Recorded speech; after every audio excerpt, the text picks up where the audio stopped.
আমি তোমাকে ভালোবাসি। তুমি বুঝেছ, এটাই অনেক।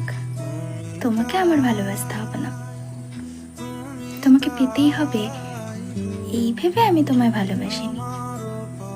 তোমার ভালোবাসায় আষ্ঠে পৃষ্ঠে বেঁধে রাখবো বলে তোমায় ভালোবেসেছি। মাঝে মাঝে তোমার ক্ষমতা সম্বন্ধে আমার ভীষণ কৌতূহল হয়। এলে না, আমায় ছুঁয়ে দিলে না, পাশে বসে দুটো ভালোবাসার কথা বললে না, তাও দেখো কেমন মায়ার বাঁধনে বেঁধে রেখেছ আমায়। মাঝে মাঝে খুব জানতে ইচ্ছে করে, একটু ভালোবাসলে কি এমন ক্ষতি হতো তোমার? তুমি সুখ যদি নাহি